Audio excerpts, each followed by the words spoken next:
미국 연방정부가 조금 전 1시부터 전격 셧다운에 돌입했습니다. 외환시장 불안감이 고조되는 가운데 한미 재무당국은 모니터링 대상에 외환시장 안정을 추가했습니다. 우리 시장이 불안정할 때 미 당국의 협업을 요청할 수 있고 환율 조작국 지정 우려가 해소됐다는 의미라고 우리 정부는 해석했습니다. 여러분 안녕하십니까? 10월 1일 마켓워치 첫 소식 박승환 세종주재기자 연결해 들어봅니다. 박 기자, 이 한미 재무당국이 환율 합의를 했는데 정확히 어떤 의미의 합의입니까? 네, 환율은 시장에 맡긴다는 정책 원칙을 재확인한 점이 핵심입니다. 외환 당국의 개입은 시장이 과도하게 불안할 때만 고려하기로 못 박은 건데요. 시장 투명성에 있어서는 안정이란 단어를 추가해 미국이 환율뿐 아니라 우리의 외환 시장 안정에도 협력할 것을 이끌어냈다는 설명입니다. 비슷한 환율 합의를 했던 일본이나 스위스의 경우에는 없는 내용으로 전해지고요. 이를 위해 기존에는 분기별로 공개하던 시장 안정 조치를 매달 미국 재무부와 공유하기로 했습니다. 이 밖에 월별 외환 보유액이나 연도별 외환 보유액 통화 구성 정보를 조금 더 자세히 공개하는 등 환율 정책 투명도를 높입니다. 앞서 미국 재무부는 지난 6월 의회에 낸 보고서에서 한국을 환율 관찰 대상국으로 지정한 바 있는데요. 정부는 이번 합의가 미국과 환율 정책의 기준을 정해 환율 조작국으로 지정될 가능성을 대비했다는 데 의의를 둡니다. 네, 우리 근로자 구금 사태로 이어졌던 비자 문제에 대해서도 새로운 내용이 있습니다. 전담 데스크 설치에 합의했다고요?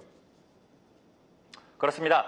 미국은 이달 중 주한 미국 대사관에 한국 기업인 비자 문제를 관할하는 전담 데스크를 설치합니다.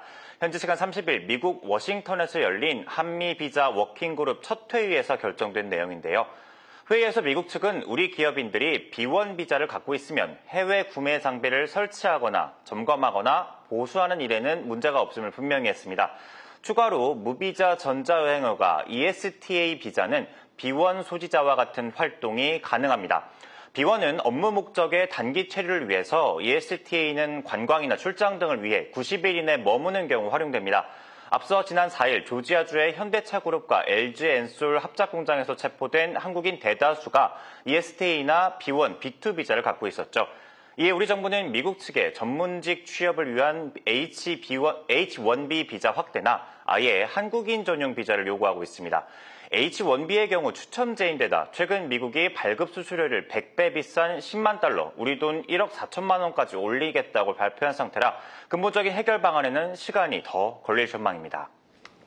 네, 조금씩 진전이 나오고는 있지만 아직까지도 양국 간의 관세 협상은 결론에 이르지 못하고 있는데 이런 상황에서 오늘 뜻밖의 데이터가 나왔습니다. 9월 수출이 월간 역대 최대를 기록했다고요? 그렇습니다. 9월 수출액은 659억 5천만 달러로 1년 전보다 12.7% 증가했습니다. 2022년 3월 이후 3년 6개월 만에 사상 최대 기록을 다시 쓴 건데요. 이로써 원관 수출은 지난 6월부터 4개월 연속 증가했습니다. 다만 지난해 추석 연휴가 있었던 탓에 조업일 수가 4일 늘어난 효과가 있었는데 이를 감안하면 하루 평균 수출액은 지난해보다 6.1% 적습니다. 양대 수출 품목인 반도체와 자동차가 나란히 역대 최고 실적을 쓰면서 수출 실적을 쌍끌이에 있는데요. 자동차의 경우 순수 전기차나 하이브리드가 모두 호실적을 이어갔고 석유 제품은 수급 불경이 어느 정도 해소되면서 3개월 만에 플러스 전환했습니다.